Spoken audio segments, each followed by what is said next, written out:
Okay, here you go, folks. You're going to get me again for this one. Motivational mechanisms. Now, I've already talked a little bit about some of the other motivational stuff in terms of what we can do with regard to applying this. So this lecture is going to go through I don't know what you call it, kind of the theories. So let me shut my door quick. I forgot to do that, and then I will start jumping into this. All right, here we go. So the question for this chapter is essentially, what are the theories behind how is motivation or how is behavior motivated? Now, theories are like armpits. Everybody's got two and they both stink. In other words, I'm not a big theory guy, okay? I really focus, as you guys remember from the introductory video, I really focus heavily on what works in terms of how can we get behavior to change and how does that happen. And this chapter is a little bit different because it is focused primarily on the different theories about how behavior may change and why we would motivate. And I do have some issues with the fact that it's theory, but it's worth looking at to get some of these different ideas about what's going on. When we get into the next page, I'll tell you, I'm hemming and hawing here because there's some caveats that I'm going to add. Right? So we've got two different main theories, and they fall in the line along these lines of classical conditioning and operant conditioning. They also tend to follow along the lines of cognitive psychology and behavioral psychology. So what we're really getting at here is kind of the really big differences between how does behavior work and how do people change and how do we actually motivate and modify ourselves and how is our behavior modified in general. And there's two really big schools of thought. One of those is a more cognitive school, which tends to be closely associated with these associative processes, and the other one is a behavioral one, which is less cognitive. It's more of a mechanistic type of view. So let's go ahead and look at those. The associative processes, Thorndike and Pavlov, right? So we're thinking about associating things. Now, you don't always think about Thorndike as being associative, but in reality, his theories were. He talked about the law of effect and how you associate a good event with a particular behavior, and you associate a bad event with a particular behavior, and that event increases or decreases in the behavior, right? These things are very molecular, and when I say molecular, I mean it really looks at the individual level response. It looks at that each and every component, right? So there's a stimulus, there's a response, and there's another stimulus, and it looks at each little piece, and it looks at how you develop associations within there. Okay, this is opposed to the behavioral regulation stuff, which again we're looking at here with Skinner. This tends to fit more with Skinner's models, looking at punishment, reinforcement, extinction, and things like that. It's a little bit of it's very clean, it's very parsimonious, right? And it's also very molar. The behavioral regulation stuff is looking in general, how would we behave and what motivates behavior, rather than each individual very little response. So when we talk about molar, we're talking about just kind of a bigger picture of behavior. Molecular is those individual tiny little things about moving your hand one way or making one particular decision in one particular context. Right? Again, behavioral regulation stuff is also going to focus on function. So what does the behavior get you? Okay, in terms of does it work in your environment? Think of there's a million different ways to turn on a light switch, right? You can turn it on with your arm, you can turn it on with your hand, you can turn it on with your head, you can turn it on with your foot, you can turn it on with your butt if you were skilled enough. But the point is that all those things serve the same function. They flip the light switch, right? So the lights will come on no matter how you approach it. So that's going to be more of a behavioral regulation approach.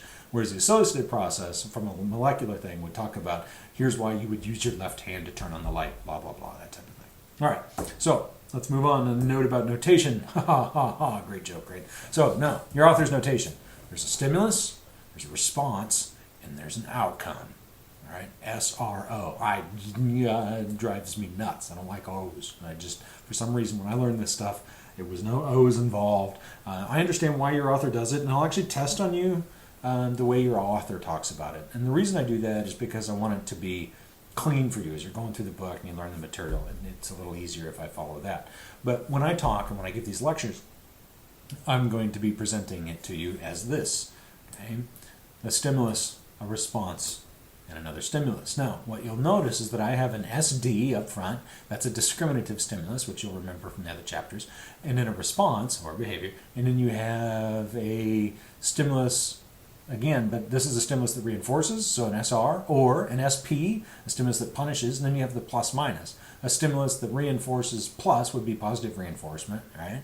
And a stimulus that punishes plus would be positive reinforcement or positive punishment. So you get, it's just quicker notation. It's like stimulus, a reinforcing stimulus, a positively reinforcing stimulus, negatively reinforcing stimulus, positive punishing stimulus, or a negative punishing stimulus. So that's the approach that I prefer. Again, for me, the O gets confusing, but I can understand why your author does it, because it gets really confusing talking about SS's and S's and S's and S's that are pairing with each other and associating, and you have multiple S's, and which one are you talking about? So your author talks about the outcome, the consequence, right? But no matter which way you slice it, it's all the same thing. The SDs come up front, the response is in the middle, and then the consequence happens at the end. That consequence is just an outcome of the behavior. So it makes sense either way, all right? But again, I'm going to be talking about this as an SRS. So keep that in mind. It's when you're working through the chapter that my lecture here sounds a little different. Okay, so let's look at the associative perspectives first. Right? It does use an SRS system. It is a three-term contingency. This is the stuff that's consistent with Thorndike and Pavlov, but it does focus on individual responses. Right? So we're focusing on each and every response you may make rather than a large category of responses that all serve the same function. Right? And it focuses on association. So let's see how this association develops. Here's the association that's made. It's the SR association. The stimulus leads to a particular response. It equals a response. You learn what that response is. Now, this association, the red part, is influenced, okay, by the consequence. So your book is going to call that the outcome, right? So the last stimulus here, the last component in the three-term contingency, is what strengthens or weakens the association. So reinforcers are going to strengthen that association between the stimulus and the response. So it becomes this automated sort of thing, right? Stimulus, response, and it's almost what do you call it? It's almost classical in the sense they're classically conditioned, and that's why I'd say it's related to Pavlov stuff, because when people are taking an associative structure view of motivation, they're really saying that this is an automatic sort of reflex in that context. So that stimulus leads to that response period, then the consequence is going to strengthen or weaken that association, right? So punishers, again, are things that reduce behavior, so that's going to then reduce that association between the stimulus and the response. Why does this fit Thorndike? Well, because Thorndike was talking about effects that are stamped in and stamped out. So the behavior is stamped in a particular context, that's reinforcement. Behavior is stamped out in another context, that's punishment, right? So those consequences are then affecting that association. What will the organism likely do? Right? So that's that first part of the associative structure. Okay? And let's look at it a little further in the actual association itself. So here is what is connected. The stimulus, so the environment is connected to that consequence. Right? So because of that, right, so you experience this one thing, and like we talked about on the previous slide, and then now what we're really connecting is the stimulus to the stimulus. The book is going to call this the SO association, right? So the stimulus, whatever that is, the red light, is connected with a particular consequence, right, which will then influence you to decide what behavior to do, because you're going to get that consequence. So that stimulus, the first one, is going to lead to some consequence, lead to some outcome, right? But you then have to decide what that response is going to be. So it connects the environment or the context to a particular context. So what you're learning in this type of associative structure is that you have an environmental situation, an environmental clue, or a discriminative stimulus, whatever you want to call it, is connected with a reinforcer, a punisher, or it's connected with an outcome, a consequence. Those are all synonyms for the same thing. Then because of that connection, that then tells you, oh, because I will get this in this environment, I should do this, right? So this connection between the S and the S, or the S and the O, whichever way you're looking at it, will then inform you about what decision you need to make in the environment, right? Or about what decision you need to make for your behavior. In other words, it's motivating your behavior. It's the expectation of the outcome that motivates. So you expect this reinforcer, you expect a punisher, and that's what actually motivates you, is that expectancy. Okay? I'm not a big fan of this. From a behavioral perspective, from a personal perspective, I don't like this because it doesn't seem clean. It adds this expectation. You'll notice I put a couple of things in red. And that expectation is something we can't observe, right? So we couldn't observe the theory is something I didn't like, so I put it in red. Expectation, again, something else I don't really like, so I put it in red. So again, we can explain this in a different way, and we're going to come back to that different way here in a minute when we talk about the behavioral regulation stuff. But really, this is just kind of, for me, it's just tough. It's like, why are we adding that expectation when we can explain it in a different way?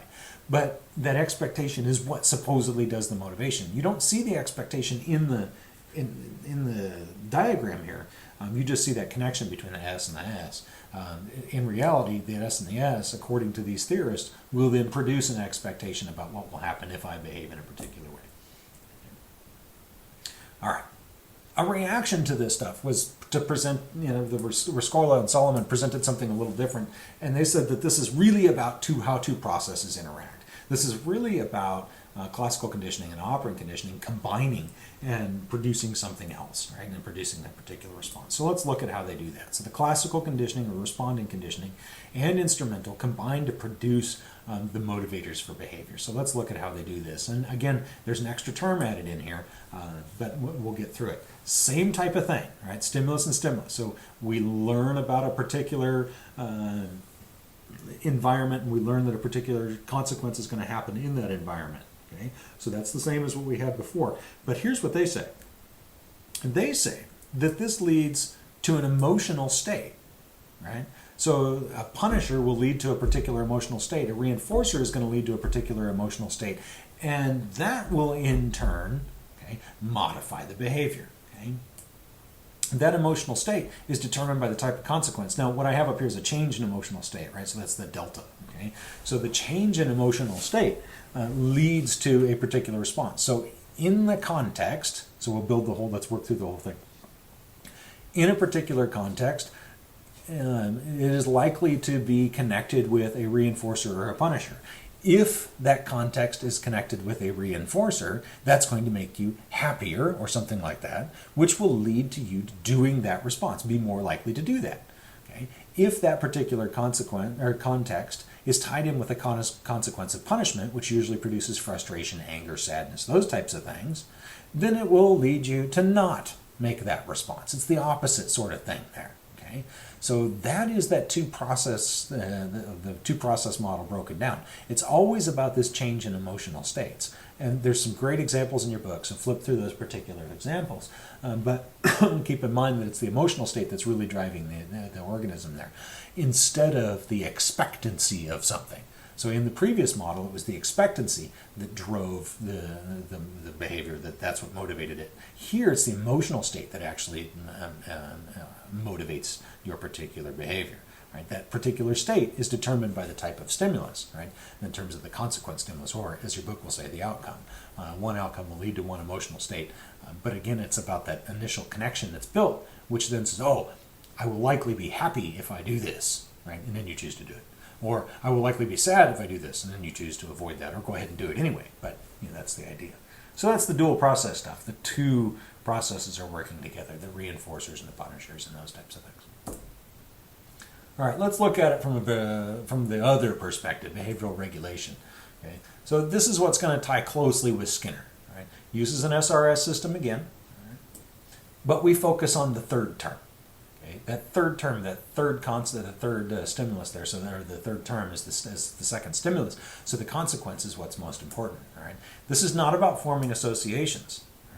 Basically, what this is talking about is that the organism learns a limit of their behavior. We're not talking about building an extra thing and then using that to decide and then changing your emotional states and blah, blah, blah. We're not talking about all that stuff here. This is a bit more simple. Is it more right? I don't know. None of us know. These are both theories, right? But this is the one that I tend to gravitate more towards. Right? So you might hear me talking about it a little more positively. But let's look at some of the implications here. So with behavioral regulation, what it's saying is that you learn to do your behavior according to what gets a reinforcer, right? So this fits perfectly with the matching law from the previous chapter, which is interesting because Rescorla, who was part of the dual process stuff in this lecture, was really about, was also the matching law guy. So it's interesting that he kind of made a different connection there. So Who knows? Just one of those little side note trivia sort of things. Anyway, so you're going to redistribute your activity accordingly to the outcome or the consequence. So if you're going to get reinforced for something, you're more likely to do that. If you're going to get punished for something, you're less likely to do that.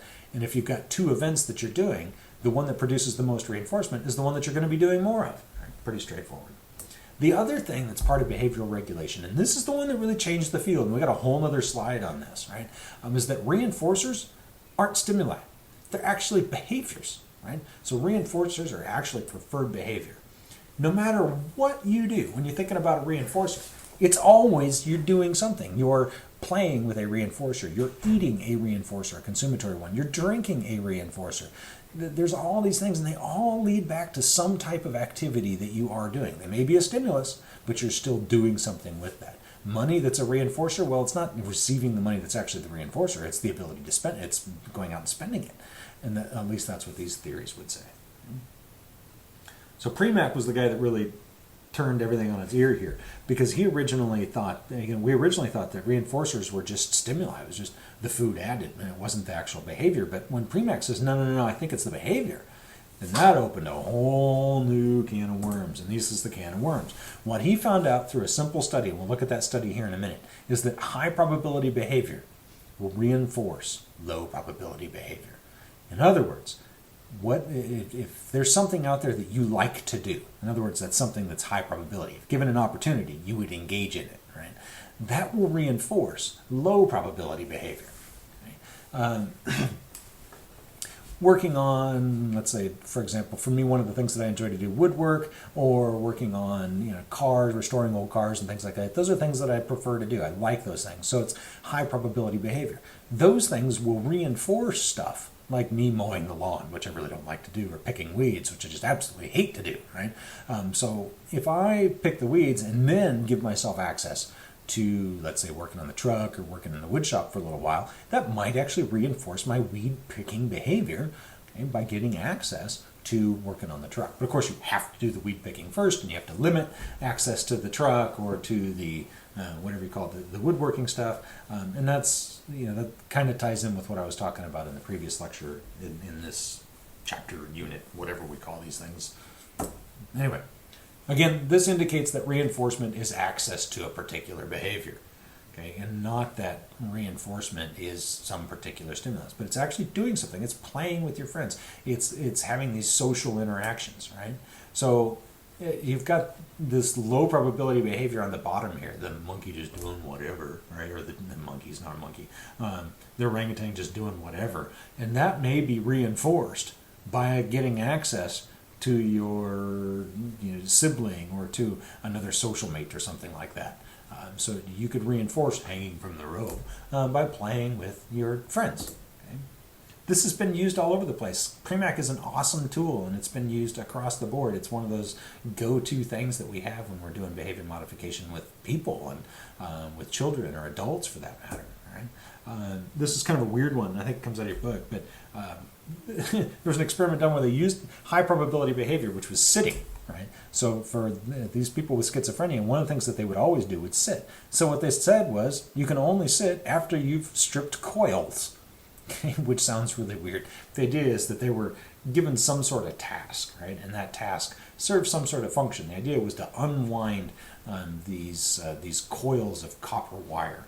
And that served some purpose for whatever reason. I don't really know what the purpose is, but it was like a job, right? So think of it that way. So their job was to unwind these coil things. And you could reinforce that by letting them sit if they had stripped the coil. And it made the coil stripping more likely. It's been used with autism. Echolalia reinforces some type of training task. This actually worked better than food. In other words, allowing the kid the opportunity to engage in the echolalia, then reinforce them doing work on, say, some communication skill or something like that, some training task. And it actually worked better than just general food. So the behavior that they really wanted to do, the echolalia, was something that was a much stronger reinforcer than something like just access to an M&M or something like that. This is where the shockers were. And again, let's look at the original study, and it breaks it down a little closer. All right. So what you got is you got kids in this group, and we were looking, and what Premack was doing was he was looking to see what can reinforce these kids. So he gave the kids an opportunity to do to do a series of things. And those series of things included stuff like eating candy or playing pinball. So he broke these kids into two groups. The kids that would choose eating candy over playing pinball, or the kids that would choose playing pinball over eating candy. Right? So you have these two natural groups: high probability behavior, eating candy, or high probability behavior, playing pinball. So then what he did was he had the kids that preferred to eat candy. He made them play pinball, but then he positively reinforced them with eating candy. Right? And guess what? Their pinball playing increased. Or he had the kids eating candy. He then gave them access to playing pinball, and what do you know? The candy eating behavior increased. So what we found out here is that the kids that preferred to play a pinball were then put into a category where they had to eat candy first, and then given access to pinball, their candy eating behavior went up, and vice versa for the candy eating group and the pinball and so on and so forth. So this clearly demonstrated that access to a behavior will reinforce another behavior. Of course, in order for this to really work effectively, what we need to worry about is response deprivation. We've already talked about this a little bit. This is one of those motivating operations that go in front of the three-term contingency. So if we limit access to reinforcer, the preferred activity, that makes that reinforcer more valuable. And it even works with low probability behavior. So if you're engaging in some if there's some behavior that you might not get an opportunity to do very often, but it's low probability, if I limit your access to that particular thing, then now guess what? I can actually use that as a behavior or as a reinforcer because you haven't had a chance to do it for a while. Right?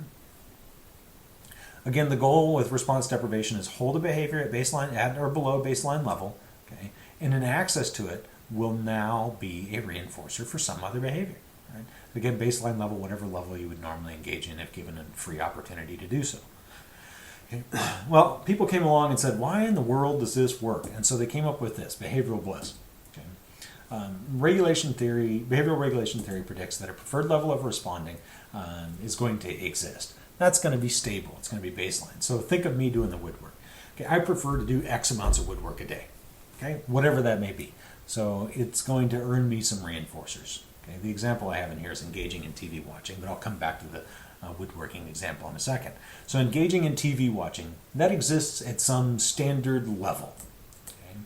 Wheel running also exists at some standard level. We could also think of wheel running as, say, treadmill or going for a jog. Okay? Eating is another behavior that exists at some standard level, as does doing homework. Right? So each one of these things has a preferred level of responding in you right now, right? So the idea is that all of this stuff is being maintained at a particular rate. Ultimately, they're all upon some particular stable level. And what we're trying to do as humans and other organisms as well is maximize our reinforcers. We're trying to get to that behavioral bliss point. What do I want to do the most of, right? Well, I've still got to do homework and I've still got to eat. So that reduces the amount of wheel running time or engaging in TV watching time that I have, right? So essentially what we're saying is that you don't always get the chance to do everything you want at all times. So you have to balance these activities. Right? So what we do is we redistribute, based on our condition and our context, we redistribute behaviors to maximize the amount of bliss that we're experiencing. Right? We're trying to maximize the reinforcers. Right? Pretty straightforward. I mean, it doesn't seem like it's too far of a stretch. I mean, it makes sense on the surface, right? So constraints in our world limit our ideal level of responding. Maybe I want to do woodwork for 12 hours a day, but I can't because I have to work, right? So I'm going to have to do something else. So maybe I want more TV, right? So, well, in order to want more TV, I'm going to have to do more homework because there's this balance, right? So what I'm going to do is I'm going to up the homework in order for me to get more TV. I'm trying to make sure that I get the maximum amount of reinforcers here, right? So again, low probability or high probability reinforces low probability. So I'm going to add this constraint of saying that I want more TV in my life, so I'm going to have to do more homework now. But that also means I'm going to have to cut something else out, right? Because I'm going to lose some time there. Right? But that's just one of those implications that we deal with. Right? So response deprivation and bliss, if we restrict TV access, right, then we can actually turn it into a reinforcer for studying. So now I can increase the amount of studying I do, and I can get more television as a result, ultimately because I did my studying. So I can maintain that bliss level with at TV, whatever my standard rate of Bliss is for TV, right? And we can use that also to reinforce my studying behavior. You might lose out on some other behaviors, but at least we're achieving that particular Bliss, right? So in other words, to return to that that Bliss level of TV watching, we must do our homework, right? So this is really a self-management sort of thing. You can also manage other people's behavior this way. So again, they're going to want to watch X amount of hours of TV a day, or somebody is. So if you restrict access to it and then provide that as a reinforcer only for studying, then your studying is going to go up and you're going to get more TV and you'll be at that Bliss level and you tend to stabilize it, right? So in other words, it's all about getting to the Bliss, right? It's all about the reinforcers and what you're earning. And we do know that people like to earn and maintain a particular level of reinforcement. Now, it's different for everybody. And that's one of the big problems with this behavioral Bliss stuff. And in fact, I don't even have it in here, but it's huge. It's a huge issue. And you guys may have thought about it already. It's like, well, how do I know what the Bliss level is? You don't. It's different for everybody. And it's kind of a big guess, right? You have to just let behavior happen willy-nilly and find out what people would do if given an opportunity to do it. And then from there, you can start to put constraints on stuff and, restrict access to TV and all those things. All right, I hope this helps. It should clarify some of the stuff for the test and should clarify some of that pretty heavy book stuff. Talk to you soon.